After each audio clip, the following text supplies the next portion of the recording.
No livro O Guia do Mochileiro das Galáxias, o escritor inglês Douglas Adams escreve, ironicamente, fazendo uma sátira, que a Terra estava prestes a ser destruída e os únicos habitantes inteligentes da Terra seriam os golfinhos, que a deixaram antes que ela fosse totalmente destruída. E aí nós vemos como nós estamos hoje, a realidade de uma catástrofe acontecendo aqui perto da gente, quando podemos olhar esse parque bucólico, as águas, a paz, que todos nós poderíamos estar desfrutando, mas não, ao contrário, estamos destruindo tudo. Quem sabe Douglas Adams tinha razão no seu livro de ficção. Os golfinhos são os seres mais inteligentes do planeta.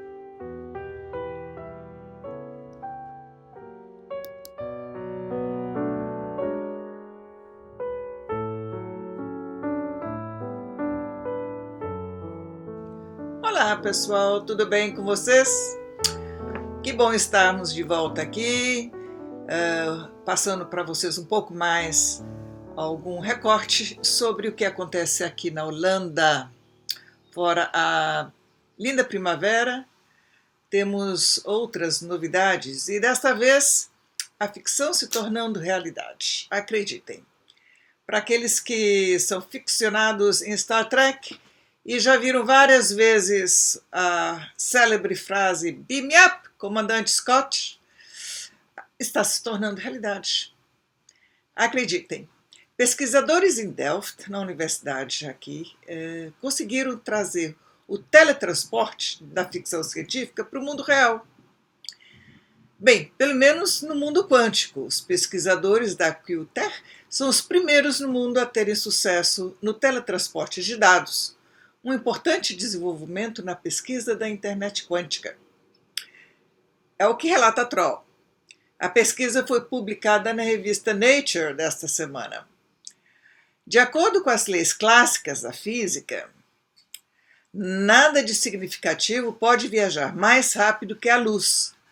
Então, fazer uma matéria ou a informação desaparecer de um ponto e reaparecer no outro lado simultaneamente deveria ser impossível, certo?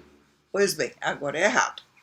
De acordo com os pesquisadores, uma colaboração entre a Universidade de Delft e a TNO, o teletransporte é possível, embora não no mundo comum da física clássica, mas na física quântica.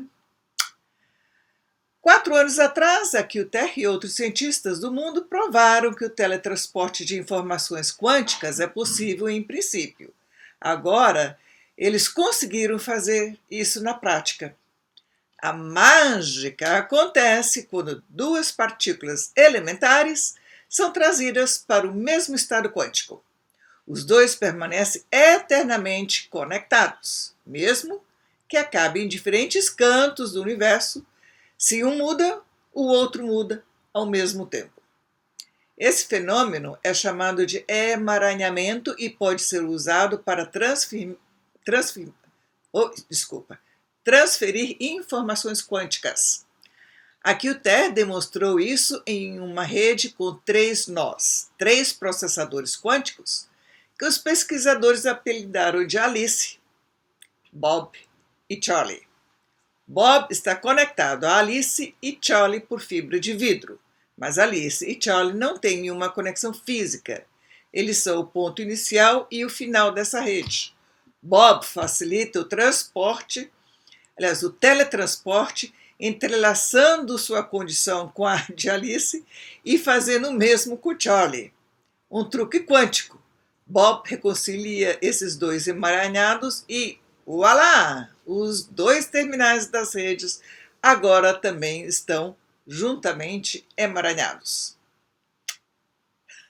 Star Trek virando realidade, agora na Holanda. Um grande abraço para vocês. Beijo no coração.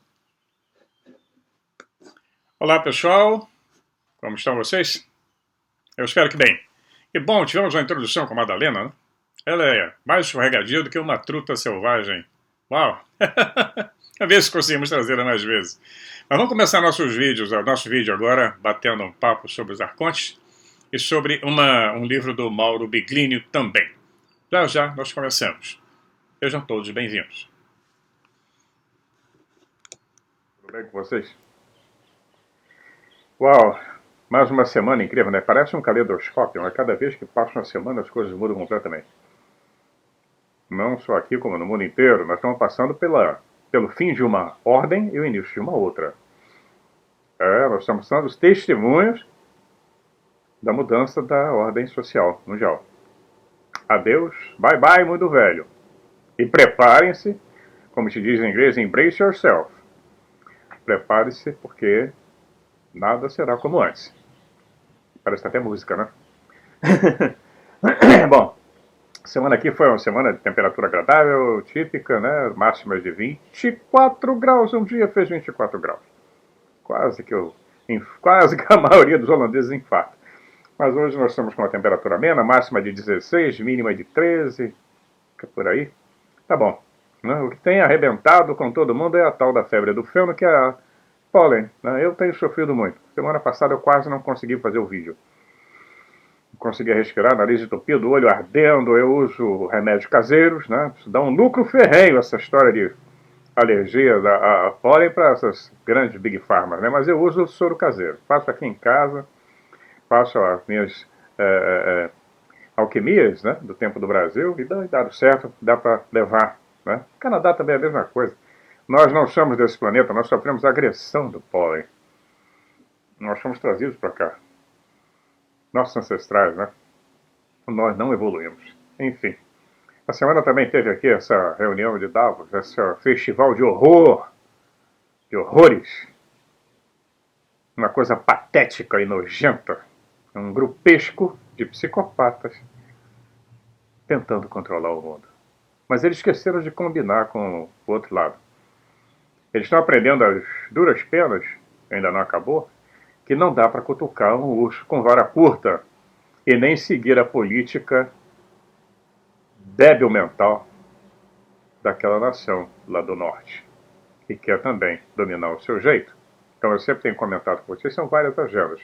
O mundo vai se tornar multipolar, com um bloco oriental, com um bloco Eurásia e um bloco americano, que já está estendendo suas garras aí para o Brasil. Preparem-se.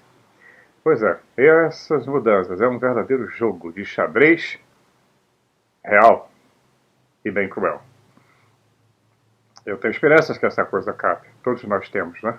Torcemos. Aqueles que têm, cada um na sua fé, que se apeguem, porque ainda é só o início. Nada será como antes. Vamos começar nosso vídeo? Agradecendo aos 22 novos membros do canal. Nosso canal é pequeno, vai crescendo aos pouquinhos, mas vai indo devagarinho, é muito bom isso. Eu agradeço a todos vocês que têm feito comentários maravilhosos, como se nós fôssemos velhos amigos. Aliás, somos velhos amigos. Virtuais, mas é um mundo moderno, né? Quem sabe um dia eu poderei ir ao Brasil, conhecer alguns de vocês, ou vocês vindo da Europa, talvez. Tudo é possível. Basta sonhar que se realiza.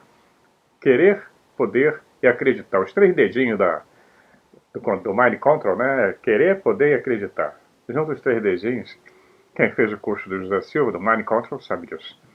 Pois é. Então, muito obrigado a todos vocês. Sempre lembrando que nem sempre o YouTube avisa. Ele tira alguns membros do canal, ele faz isso também, essa sacanagem, não sei porquê. Então, dá uma olhada, vê se você está inscrito ainda, não refaça a inscrição.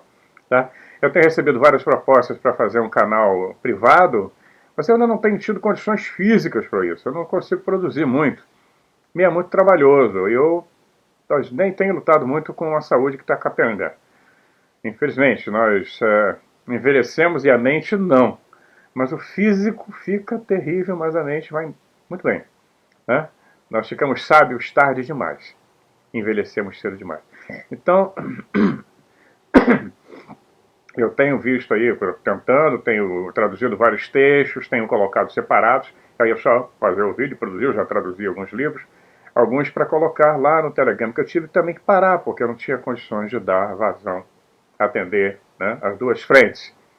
Não dá. E atender a 3, então, seria mais complicado ainda. Por isso que eu ainda continuo aqui no canal, um vídeo por semana, quando possível 2. E vamos indo nesse bate-papo. Ok? Muito obrigado a todos vocês. Vamos lá começar a nossa saga, essa aventura em cima da história que foi escondida de nós e continua sendo. Pois é, nós temos a pior geração de políticos da nossa história. Eu nunca vi tanto idiota governando países como no Canadá, lá o filho bastardo de Fidel, como aqui na Europa, o Boris, e vai o da Alemanha, o primeiro-ministro, e vai por aí. Eu nunca vi uma coisa tão absurda. Não é mais como aqueles grandes líderes que tentavam de todas as formas discutir as divergências, resolver as divergências da maneira diplomática. Agora acabou a diplomacia, acabou a imprensa, que também não existe mais, morreu. Nós estamos num mundo novo. Muito bem. Vamos lá para os arcontes. A hipostasia dos arcontes. Mais um pouquinho sobre eles. Pois é, então nós temos aí os arcontes. Muito se fala deles, né? Mas eles não eram conhecidos, não, até a descoberta dos manuscritos, né, do Mar Morto, lá em Nag Hammadi, em 1947. Tem muita história, isso já rolou, tem livros e mais livros sobre esse assunto.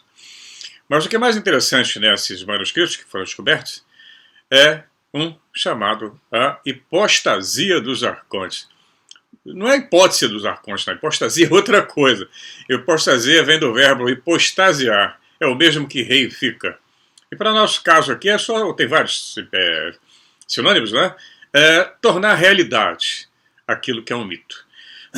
Considerar como substância ou coisa real o que seria apenas uma ficção ou uma abstração. Reificar, né? Então é tornar absoluto algo que seria relativo, no caso dos arcontes. Então, nós vamos ver aí lá em 1991, no dia 22 de setembro de 1991, os manuscritos do Mar Morto foram liberados ao público pela primeira vez em 1991. Eles foram descobertos em 1947. Você vê o cagaço dessa turma em liberar esses documentos. Eles inventaram muitas histórias, criaram narrativas de que era para proteger direitos autorais, que os acadêmicos tinham que ser protegidos. Foi uma confusão dos 700 mil demônios. Foi uma parada, dá um thriller para fazer um belo filme. Então eles foram liberados ao público pela primeira vez. A quebra do sigilo foi uma iniciativa da biblioteca de Huntington, em Los Angeles, nos Estados Unidos.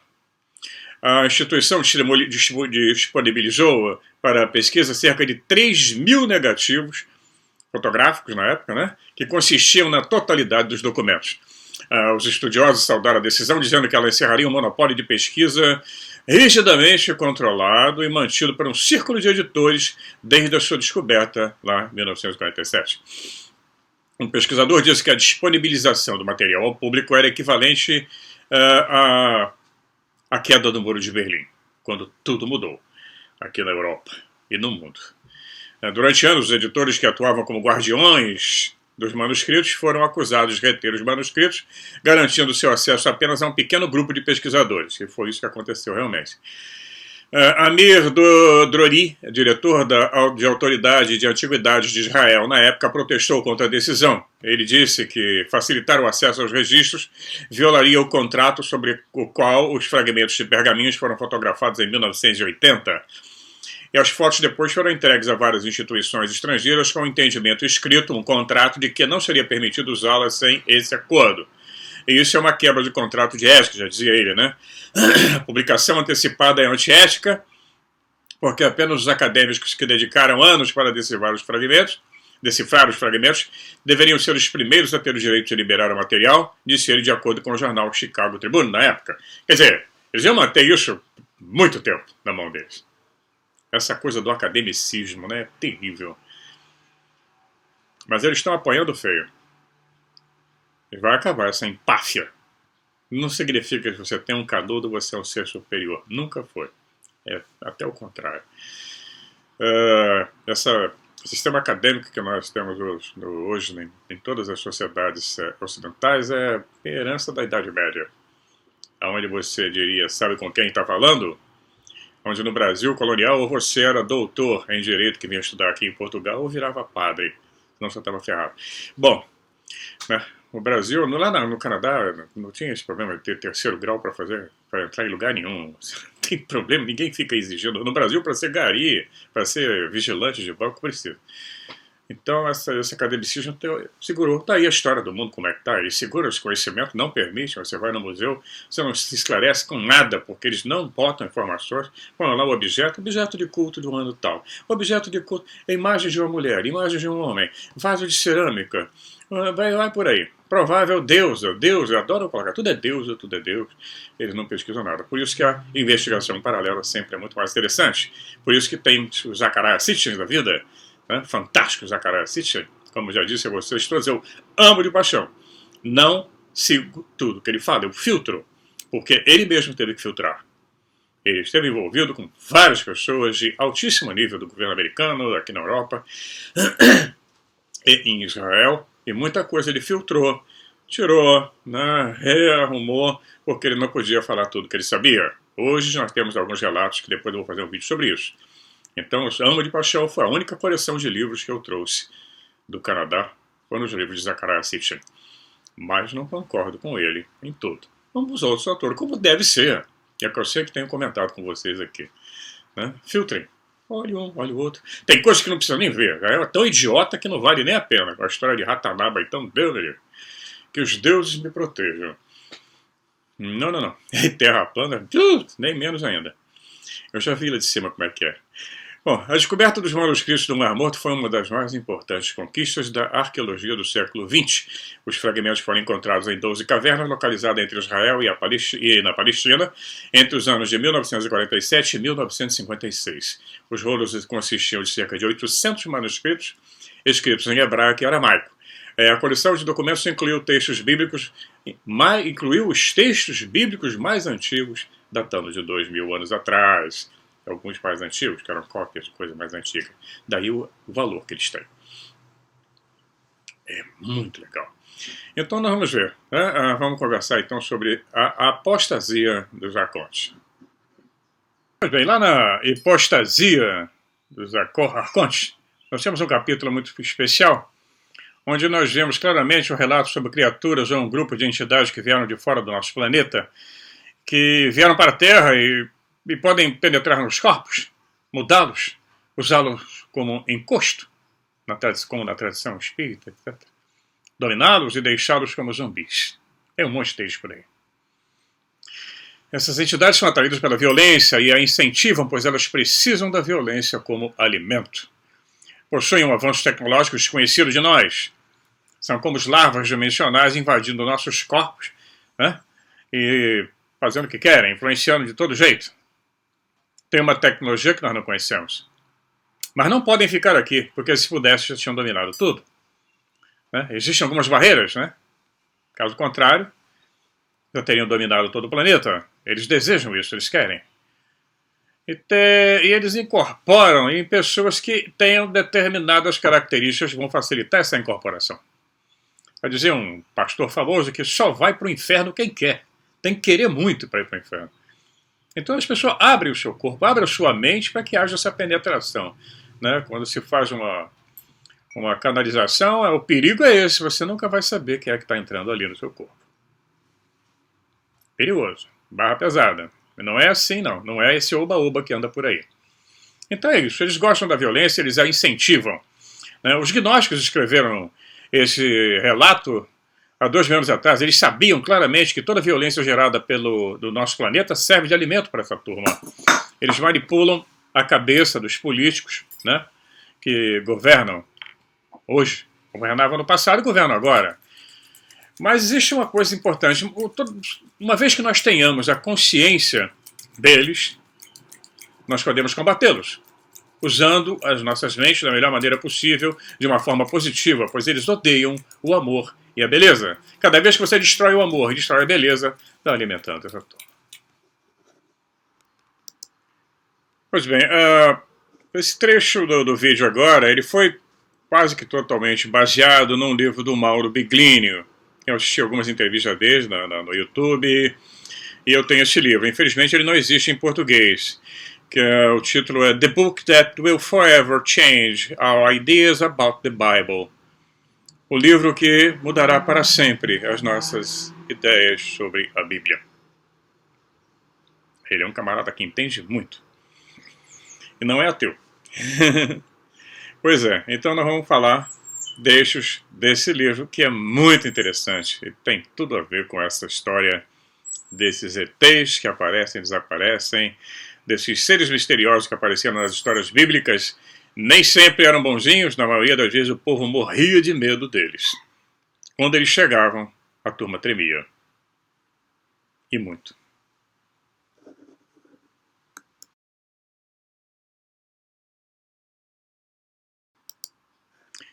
Pois é, muito tem se falado sobre os anjos, né? Ou malaquins.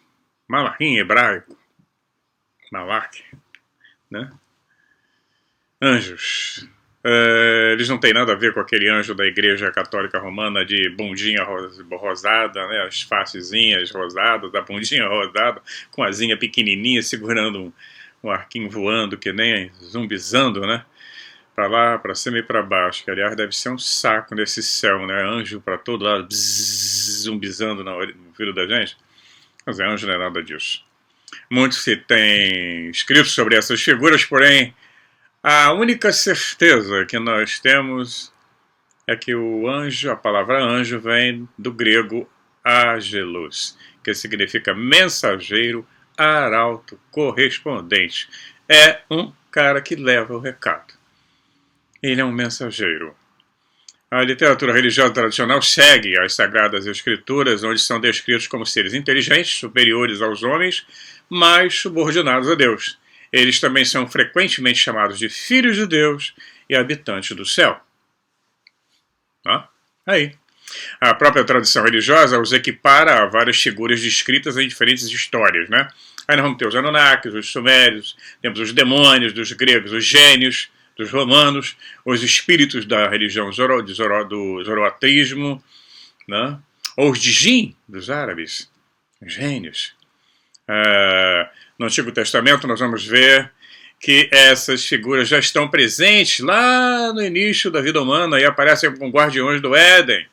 E após a expulsão dos primeiros humanos, lá em Gênesis 3, 24, eles também estão presentes novamente como mensageiro dos Elohims, Elohim, singular, que significa plural, em muitos eventos da história do povo de Israel. Eles estão envolvidos em ajudar Agar, a serva de Abraão, em Gênesis 16, 9. Eles se apresentam a Abraão em Gênesis 18, 2, junto com o seu sobrinho Ló, lá em Gênesis 19, 1. E um anjo precede o povo de Israel durante a sua peregrinação no deserto, em Êxodo 23, 23. Aliás, daquela distância, se aconteceu esse êxodo, dá para fazer em 15 dias. Tem esse negócio de 40 anos. 40 é um número simbólico. 40 é um número de Enki. Na escala divina, Enki tem o número 40. 40 noites no deserto, 40 dias de dilúvio. 40 para todo, é tudo simbólico, tá? Não é real. Pois é, em todo caso, esses anjos eles eram descritos como indivíduos concretos, muito humanos, no modo como se manifestavam e como se comportavam, né? Eles foram protagonistas bíblicos, aos quais, em todo o relato, nós vemos que eles eram enviados para realizar uma tarefa específica. Eles sempre vinham com algum recado, com alguma tarefa, a mando de um Elohim, no caso da Bíblia. Não vou fazer aqui um compêndio de angiologia, eu já fiz outros vídeos sobre o assunto. Ela veio se desenvolvendo ao longo dos séculos, né? Tem uma vasta literatura sobre isso. Então nós vamos ver aqui os conceitos básicos para entender a diferença entre o texto literal real e o maciço entesouramento conceitual que a religião sobrepôs em cima dessa história. Essa manipulação teve início no chamado período pós-exílio, quando o povo hebreu saiu do exílio da Babilônia. Não é? Quando a Babilônia é invadida pelos persas e Ciro o Grande dá liberdade não só ao povo hebreu, mas todos os povos que tinham sido conquistados, que estavam ali escravizados. Escravizados era a nata, a elite real, a corte que era levada, ele levava os artesãos, os escribas, etc., os astrônomos, toda essa turma toda. Era apenas a elite, né? O povão não ia, não. Então, quando Ciro libera o povo hebreu para voltar, ele inclusive auxilia na reconstrução do segundo templo, é que essa manipulação da história começou a ser feita. É quando começa a ser escrito o Velho Testamento, a tal da Torá. Pois é. Então, após esse exílio no século VI a.C., né, e que eles ficaram no território da Babilônia durante muito tempo, né, e aí sofreram, evidentemente, contaminações culturais, absorveram muita coisa. Aí foi escrito Gênesis, Êxodo, etc. Tem vários vídeos sobre esse assunto com pessoas que não são ufólogas, nem trabalham com teorias de extraterrestres, exegetas, pessoas que estudam muito a fundo essa história de como foi montada a Bíblia e podem explicar de uma forma científica, né, já comprovada, de como isso aconteceu. Então não é historinha, né, inventada. Nós estamos trabalhando com dados que hoje qualquer instituição que estude a Bíblia séria, não dogmática, não doutrinária, mas um exegeta mesmo, puro, né, ou um papirologista vai poder explicar isso. E a história já mostrou. Então esses nomes vêm do nomes que, em grego e hebraico, né, que é Ágelos e Malach, que definem uma função e não a essência dessas figuras. Isso, ao nosso ver, tem uma explicação muito simples e direta. Os autores do texto, eles não sentiram a necessidade de analisar a natureza dessas figuras, porque era flagrantemente, era óbvio para todos eles que eles eram semelhantes aos seres humanos. Portanto, não exigia nenhum tipo de especulação, né? Então, nós vamos ver que vamos nos aprofundar nisso, apresentando algumas histórias em sua versão literal. Voltando, né, de certa forma, a pequena angiologia que estamos fazendo, né, a concepção de um mundo espiritual dividido em várias hierarquias, revelando que essas hierarquias influenciaram muito na história da Mesopotâmia, né, e lá na Pérsia, que hoje é o Irã. Uma vez em contato com essas crenças, o pensamento judaico desenvolveu então sua própria doutrina, usando um simbolismo alheio à sua cultura original, né, e utilizou isso para sistematizar sua própria representação do mundo angélico. Toda a tradição cristã teve necessidade de tornar essas figuras coerentes com a visão de um Deus monoteísta, que antes eles não eram, né, um Deus monoteísta, espiritual e transcendente. Assim, intérpretes e exegetas, teólogos e padres da igreja acreditavam que não poderiam deixar de fornecer uma descrição dessas figuras. Eles criaram uma descrição e anexaram elas a um conceito espiritual. Portanto, eles escreveram sobre eles como seres espirituais sem corpo material, que assumem aparência visível apenas quando necessário, que apenas aparentemente comem ou andam, mas nunca de verdade, e que são empregados como intermediários, se necessário, pelos deuses para punição ou ajuda. Pronto, aí matou a charada, né?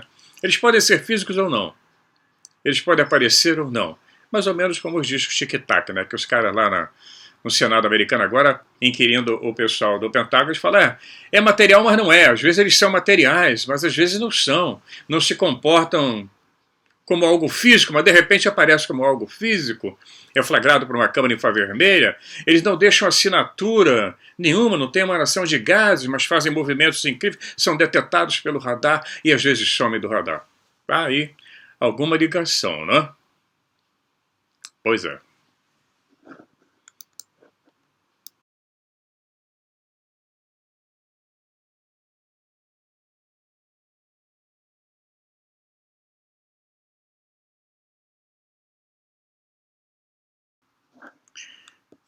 Pois bem, as descrições fornecidas pela Bíblia, ela levaram, de qualquer forma, a necessidade de atribuir uma certa corporeidade, atribuir um corpo a esses caras. E assim eles têm sido descritos como tendo uma espécie de corpo etéreo, ígneo, né? Ou ígneo.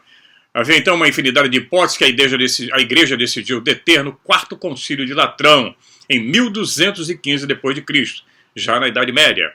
O Concílio de Latrão, de 1215, estabeleceu, de uma vez por todas, eles resolveram a essência espiritual desses seres. Eles foram divididos em 9 coros, né, como querubins, serafins, tronos, virtudes, potestades, dominações, principados, arcanjos e anjos, e distribuídos em 13 hierarquias. Mas aí, né, nós perguntamos que tudo isso combina com as figuras dos mensageiros de Elohim descritos lá no Antigo Testamento? Então nós vamos ver que essa visão corresponde ao que os textos contam sobre os eventos que ocorreram aos adâmicos, ou aos Adams, naqueles períodos históricos em que eles ainda estavam em contato próximo com Deus e os seus anjos. Será que tudo isso combina com aquilo que foi descrito lá na Bíblia? Bom, bem, então vamos ler algum desses textos que falam sobre os tempos antigos, né? Vamos apresentar aqui os textos para vocês, eu vou apresentar. E antes de qualquer manipulação, como eles eram, antes de qualquer manipulação pós-exílio da Babilônia, né? Então, você vê, nós vamos pegar aqui o livro de Zacarias e os Malaquins. Bom, um exemplo de como os anjos são verdadeiramente representados no Antigo Testamento, nós vamos ver aí no livro do profeta Zacarias. Vocês têm essa Bíblia em casa, podem conferir. Quem quiser online, tem também várias Bíblias online. As melhores são a James, tem em português também, né, do Ferreira de Almeida. Tem a Bíblia de Jerusalém. São poucas diferenças, dá para acompanhar. Então ali o autor, o escritor, né, desse livro, que é tradicionalmente colocado como do profeta Zacarias, mas ninguém tem certeza disso. Mas vamos lá, fazer como Mauro Biglino fala. Vamos supor que seja tudo verdade. Ele diz o seguinte, vamos ver as visões que aconteceram, né? Elas são absolutamente interessantes. Ele diz que raramente, na verdade, quase nunca são pesquisadas. No primeiro capítulo desse livro ambíguo, o profeta fala da sua visão durante a qual ele ouve um diálogo entre um homem em uma ravina profunda, montado em um cavalo baio, entre algumas murtas, né, com as moitas de capim, e outros que estão atrás dele, também em meio às murtas. Uma primeira curiosidade é encontrada no capítulo 1, versículo 10. Né? Esse personagem é descrito como um homem, portanto um indivíduo de carne e osso, mas no versículo seguinte, quando outros homens falam com ele, ele se refere a essa figura como anjo. E eles responderam ao anjo do Senhor, aquele que estava entre as murtas. No outro capítulo, no segundo capítulo, a situação se torna mais dinâmica. E Zacarias diz o seguinte, aqui está o anjo falando comigo, está saindo, e outro anjo está saindo para encontrá-lo. Esse segundo mensageiro ordena ao primeiro que dê ao jovem profeta informações sobre Jerusalém. Mas a maneira como ele o convida a fazê-lo definitivamente não é tão espiritual. Na verdade, a ordem é, corra, fale com o jovem. Nessa breve passagem, nós vamos notar mais uma vez a necessidade óbvia do narrador de dar uma descrição precisa do lugar da situação. Um vale profundo, um campo de murta. Esse malarca, parado entre os arbustos, esse anjo, de onde ele sai mais tarde e depois sai um segundo malar, e que faz o mesmo para conhecer o primeiro e convida para correr e conversar com o jovem. Assim surgem questões inevitáveis. Se não era uma descrição de uma cena real, por que o narrador repetidamente enfatizou o fato de que o malak estava dentro dos arbustos de murta? Por que ele teve que fazer esses dois malakim se moverem para permitir que eles falassem com ele? Por que diabos um espírito deveria dizer ao outro para correr e falar com alguém? É difícil ignorar a realidade das ações desses protagonistas, cuja localização física e os movimentos da cena dificilmente são interpretados espiritualmente, uma espiritualidade que certamente não pertencia ao autor desse texto. E assim nós vamos continuar pelo vídeo contando um pedacinho dessa história dos anjos na Bíblia que você tem aí na sua casa. A interlinear é a melhor. A interlinear você baixa aí no PDF, tem a tradução, tem em hebraico, a transliteração, a tradução em português. Então é completinha, sem dúvidas. E vamos continuar nessa análise do livro do Mauro Biglino nos próximos vídeos, além de vez em quando eu tocar num assunto que já deu polêmica, o porquê nós viemos de outro planeta. Até o próximo vídeo, agradeço a vocês, muito obrigado. A Magdalena manda um grande abraço para todo mundo. Continue compartilhando, comentando e dando aquele like, que esse like é que o algoritmo lê e impulsiona o canal. Todo mundo enche a paciência de vocês em outros canais pedindo like, chega a perturbar um pouco. Eu só peço aqui no final. Ajude o canal e nós vamos continuando. Né? Nós trabalhamos, pesquisamos, fazemos traduções, etc. Eu faço um esforço porque isso me agrada muito, eu fico muito feliz em ver a aceitação e a recepção que vocês dão. Tá? Um grande abraço para todos vocês, se cuidem. Nós estamos vivendo momentos históricos da nossa história. Estamos sendo testemunhas disso. Até lá. Bye, bye.